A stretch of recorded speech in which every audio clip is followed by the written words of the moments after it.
look who's finally showed up. About time, mate.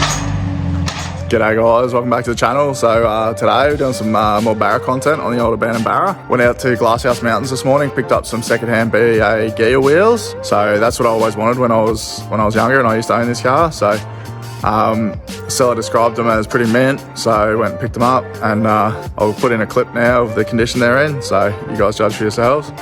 So might be cleaning them up today a bit and fitting them on the car. May also end up chucking some lower ball joints in the car on the hoist, and possibly changing the bonnet cable as well. We'll find out during the video whether or not I'm lazy or not, so let's rip into it. Just got to clean the brake dust off them apparently, except that's rust. That is metal on metal brakes for 6 months. Just grinding steel and everything straight into the paint.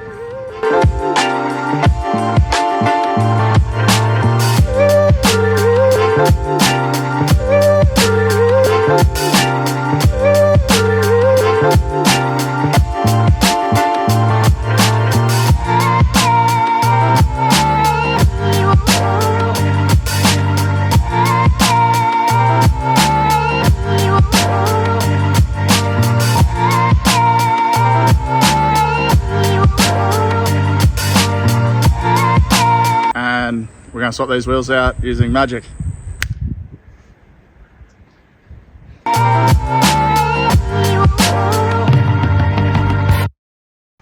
Definitely need to get some spacers maybe for these.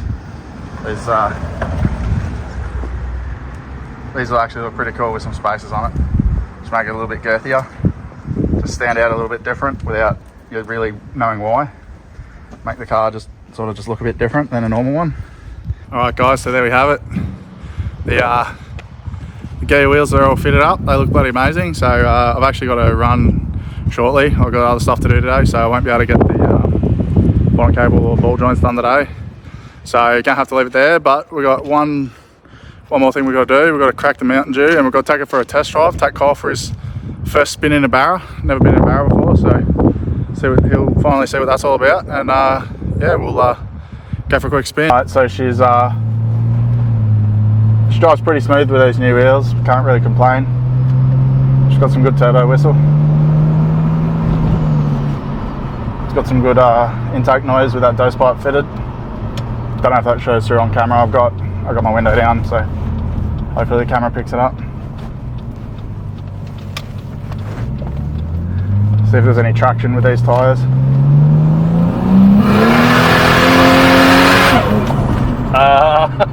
Bro, I thought this thing was stock.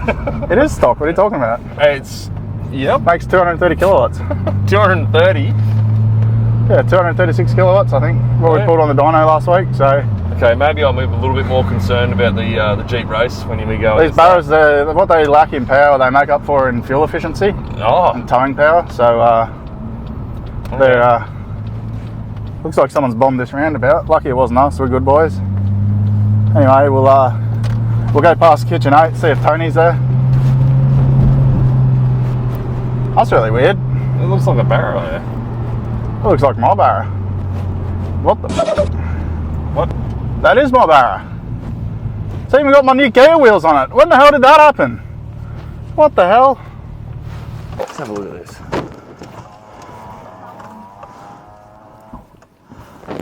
What do you want, mate? Is this some sort of dream? You're in my bloody way, mate. Get out of my way. What are you doing? I'm trying to do Barra things here. You're in my way. I swear I was just in this thing. We were. Wait, hang on a second. What's that? So guys, about a month ago, a Barra came up for sale with a bunch of goodies on it for a decent price on Marketplace. So I wanted to check it out. Before I got a chance to, the seller said it was potentially sold to his brother. So in the back of my mind for the last month or so, I've been thinking about how it would probably be cheaper and still a cool project to buy a decently built car and swap everything into the Abandoned Barra instead of buying all the parts separately over time. Also, if I broke anything on the Abandoned Barra, like an engine or gearbox, I'd be sent scrambling looking for new parts and end up overpaying to keep the project alive. So after about a month, this car came back up for sale and I organised with the seller to check it out on the Saturday. So just heading down to the Gold Coast now to pick up some new secret mods for the BA. Got the infamous Tony C with me. What up? So Tony making his YouTube debut. Gonna long time commenter, first time actor. So yeah, we're gonna head down, pick up some of these secret mods, and yeah, we'll see you down there. However, there was a few things that threw me off when I went and looked at the car. So the interior wasn't in as good a condition as I was expecting. That's my fault for not asking enough questions before going to look at the car. I originally wanted to convert that black interior into my car, but then I would have had a hard time trying to sell this white car with the brown interior. So basically, to suit my needs, I would rather just leave this black interior in the white car. There's also a few imperfections in the body, as you see in the video. So trying to resell this white BA after I'm done with it was going to be sort of not really worth as much money as I was hoping to be able to sell it for originally. So basically I didn't end up buying it on the Saturday. Went home, thought about it more, just really decided to myself that it was a project worth buying.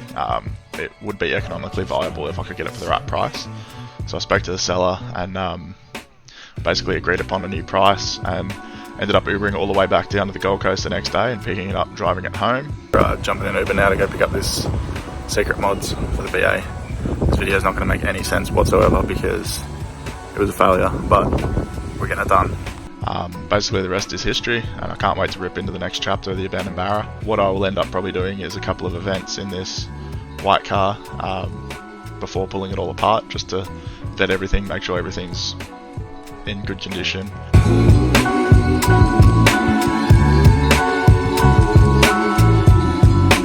So quick rundown on the car. It's the built engine, built trans, BTR, Plazzy cooler kit, Plazzy intake, Pulsar GDX 3584 RS, screamer setup. I'll put a full mod list in the description. That's basically the main drive line. It's got a pirotta flex kit, raceworks surge setup for twin 460 walbros. At the moment it's got a 525 in tank with the basket, and it's going to get converted to a 255 walbro and the twin 460s in a surge setup for 85. ROH Medina wheels, which will be up for sale. F6 interior. Interior is not in the greatest condition, so that'll probably all stay in this car. Pretty particular, so what I've got now is gross, but it's better condition. It's just not as nice looking, so I'll be keeping my interior. I'll probably be swapping all the windows. Some of the windows in my car are chipped on the outside, so these windows are all tinted up nicely recently. So I might swap all them. I don't think you can get these back windows out though without breaking them, so I may just end up getting some new windows from my car and just getting it all re-tinted on the car rather than trying to swap everything, because then the back window's got to get tinted anyway. So like the exterior quality is alright, like it's a bit dirty, but you know, a couple of little nicks here and there, the rear bar's cracked, that sort of stuff. But like I said, this car's going to have all this driveline put in the grey one anyway, and all this car will get resold. That's about it.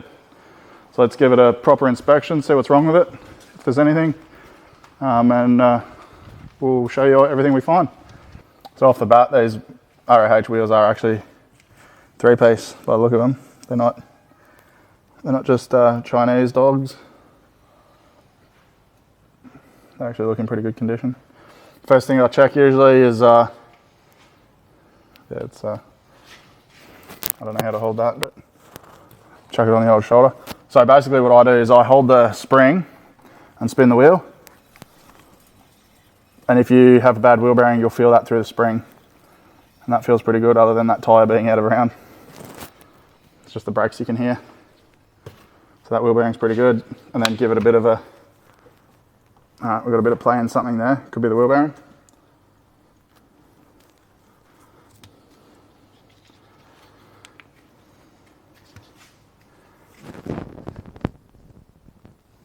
That feels like it's going to be the lower ball joint maybe.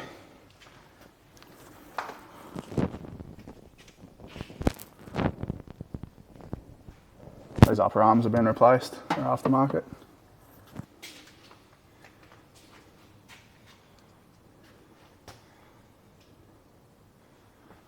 what isn't leaking here? Sump gasket's leaking and timing cover where they meet, that's leaking. Oil drain's leaking, pissing out. He told me about that, so he knew that was probably leaking. He said the rear main's leaking, but I think that actually might just be the sump because there's nothing on that converter. The converter's perfectly clean. If that was the rear main, that'd be oily right there.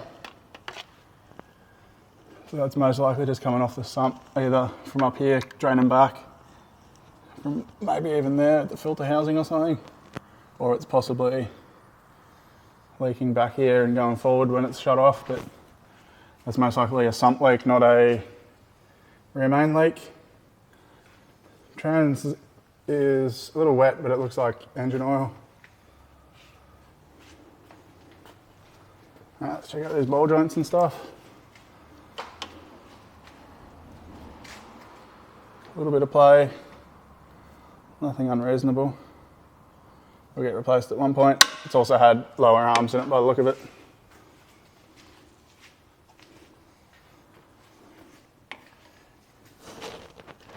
That one's not too bad, they're pretty good. Screamer pipe, a little bit homeless looking. It's like just gal. Gate sits really low actually, but it's pretty clear of everything. It's close to the power steering line there, but it's not going to melt it or cause any trouble, so if anything I'd probably dump it down a little shorter. I think she's causing a bit of a carbon build up there. Not the end of the world, don't really matter. This dump does hang a bit lower because it's actually a V-band turbo. So if you can see up in there, so it's a factory style mounting xforce dump, which is cut off just right there at the end of the torch, and custom fabricated to a V-band rear housing. So it actually hangs down quite a bit lower than what a normal one would. It was pretty noticeable when you look under the car when it's on the ground. It's very close to the ground.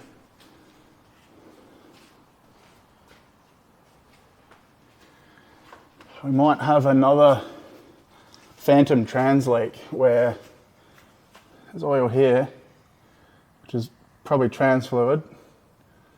So the auto pan looks like clear, it's not leaking, but I think our trans leak might be up here because it's occasionally slipping when you turn sharp corners, which on my other one ended up being low fluid. One thing I've noticed, mate, there's no ratchet straps. What do you mean? We'll have to change that. There's no bolts holding that in either. But yeah, there's no ratchet straps. That it looks like that's fallen out at one point.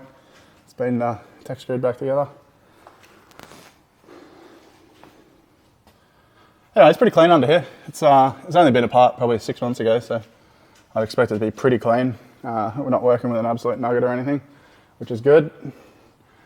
Rack boots have been done, and they're broken again. Those bolts have been welded in. That was a Ford recall back in the day. Someone's painted that cross member too at one point, which is a little bit silvery looking. Anyway, moving along, fuel filter's been changed recently by the look of that. And this is what I was saying in my video. Mine were perfect, so I don't know who that. That's why you use pipe spanners. And this side's not as bad. It shows how it starts. You'd still recover that with pipe spanners, but you'd have to use vice grips on that one. That's we appear to have a Rico tab. Oh, actually, rear seal on the trans is leaking. It's actually pissing out fluid. Bits of seal hanging out of there, unless that's grease. No, it's just grease.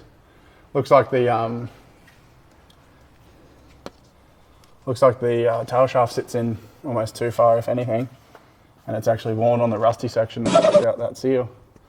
So I wouldn't be surprised if we space these holes back a little bit more and push that back as much as we can. This has a bit of in and out movement, I believe, in these, so if we get that spaced back a little bit more, we might get that leak to stop leaking if we change the seal. Space all that back. I'm missing an entire hanger here, so I don't really know what went on there. It is starting to develop a bit of a trans rattle, exhaust rattle. Diff's also pissing out. It's had some bushes done by someone. Looks like they don't really know what they're doing. The side ones are stock. They just look like stock Ford rubber bushes. The handbrake cable definitely routes the wrong way through there. We're also missing a bolt for the subframe. Come around this side. Missing that bolt. Yeah, anyway, it's not too bad. Fix all this stuff up pretty easy. We've got a 3:7 ratio diff. This is leaking from the axle seal here, right there. That'll need a new axle seal. And this side's the same, leaking from the axle seal. So someone's butchered those seals when throwing those CVs back in when they did the diff bushes, so that'll have to get fixed. Yeah, so overall, not too bad. No rust holes in the floor. It's actually, chassis in better nick than the other one. Hasn't been lowered to within an inch of its life its whole career. So we'll be topping up the auto fluid today. That's about it for now. Maybe degrease some of these leaks and re-inspect. See if we can find the source of where they're coming from. Especially this sump gasket. Wouldn't mind finding out where that's actually coming from. See if it just needs a sump reseal. And go from there.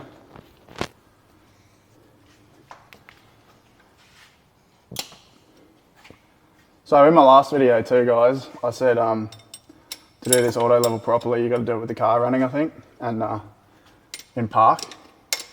Got corrected by the old auto builder, Roland 8 litre, who's updated his YouTube signature to match his Viper. Apparently you do it with it turned off. I never knew that. I've always done them with them on. That's how I was taught how to do it at Ford, you know, because Ford wouldn't fuck that up, of course. Turns out I got taught wrong how to fill a Ford auto when I worked at Ford. So you definitely do that with the car off. So let's see how empty this is. Given how savage that leak is, I'll say we're pretty empty. We're going to be at least a litre down.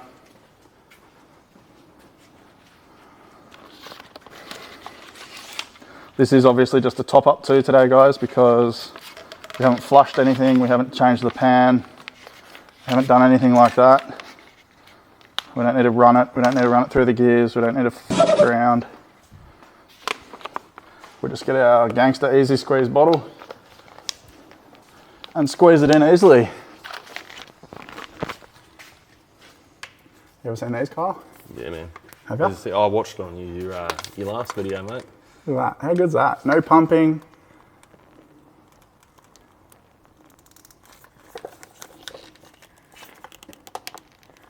I think that's only leaking because we've moved. No, that's leaking because we're full. All right, half a litre. Just over half a litre.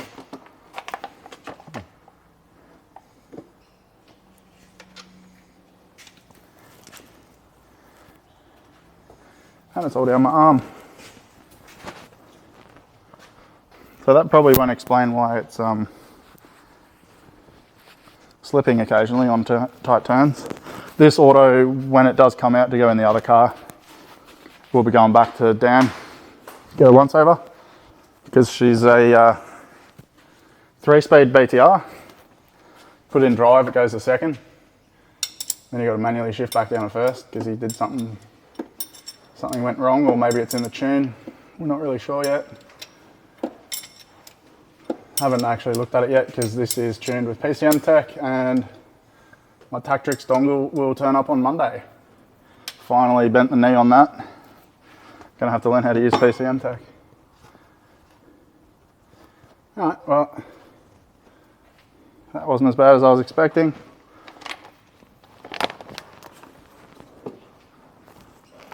I am excited for this thing though. This is gonna be sick.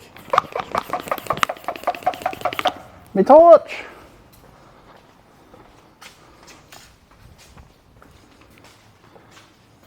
Alright, people think that we've got some big rivalry between our cars. It's more just fun banter. I'll f you up. Yeah, see? Don't know where they get it from. Nah, I'm like the least competitive person in the entire world until it comes to cars. I couldn't give a shit about anything challenge me to a race, it's on, like Donkey Kong. I lose more than I win, I don't care. I still get fired up. I got absolutely my ass handed to me by Werber the other week, but I was still talking shit. Yeah, I lost our race, and then little bit of shit talk from my part afterwards. yes, Just gonna say that, just a little bit. but now he won't actually race me. Yeah, because So- I'm way slower now. Yes. I've challenged him, but he won't actually take that challenge. Yeah. After he just says he was going, he always takes a challenge. No, I always talk shit. Oh, okay, that's how it works, yep. That's right.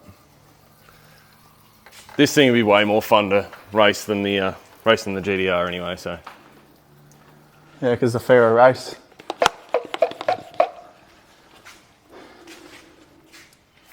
It's amazing the little bits of oil you find everywhere. Brake clean just makes it all disappear.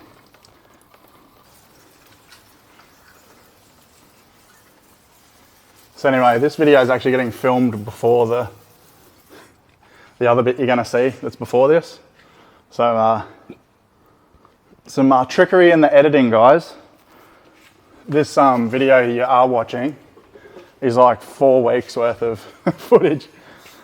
It's going to all end up in one video.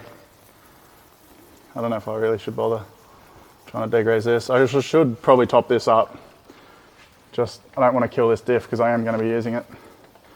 It's a 3.7 factory LSD. So I don't really want to ruin these gears or anything. The center I don't really care too much about. I'll put a true track in it or something if I have to, but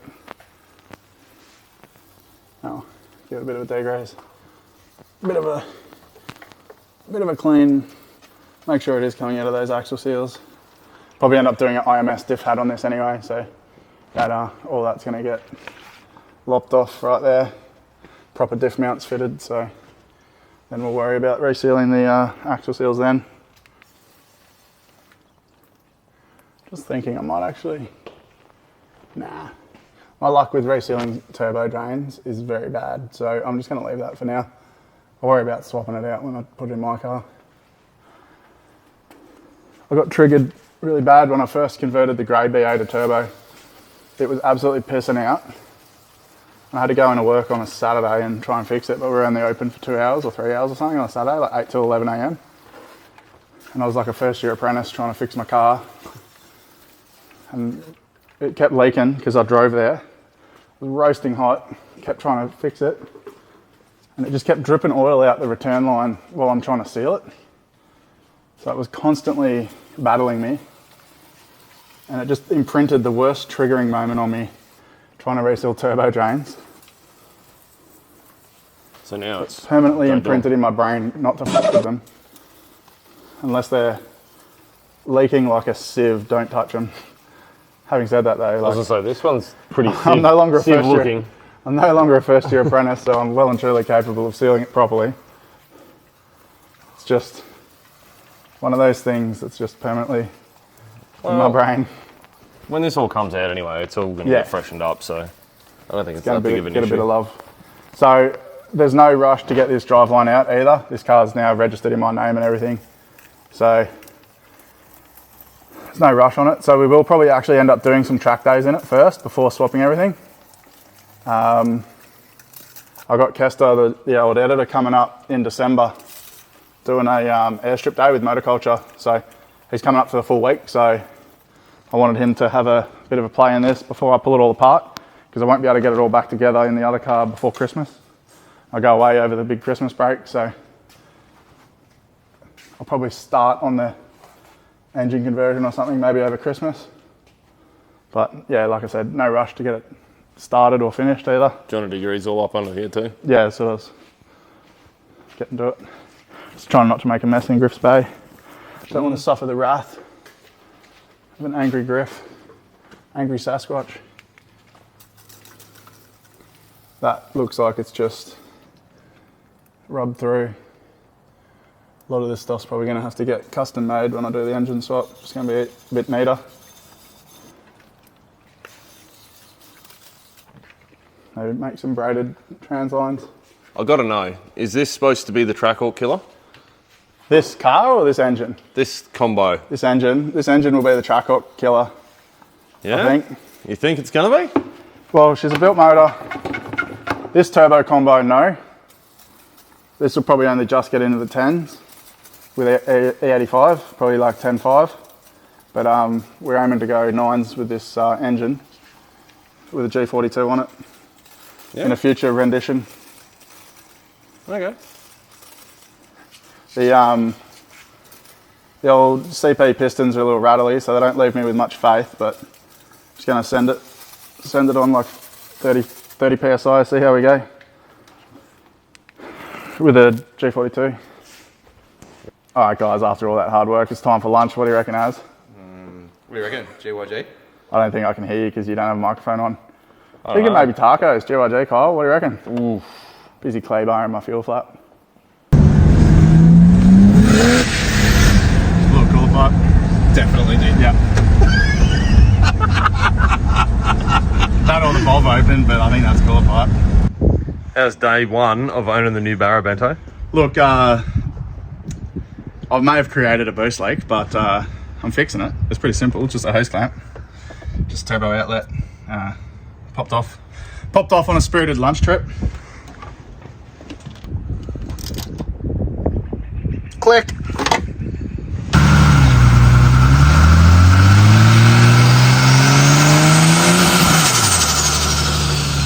Anyway guys, this video took about 4 weeks all up to make. The timeline jumps around a fair bit, so hopefully that all translated across on video nicely.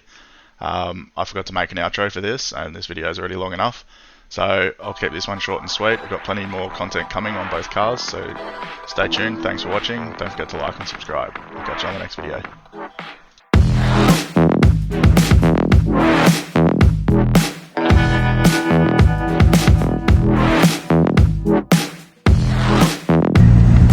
There's no cost to KitchenAid because I'm going to give Tony a fresh one. Give Tony some caddy.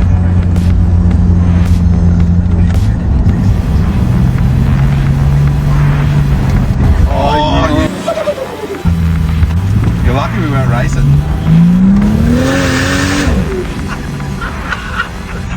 That's dope.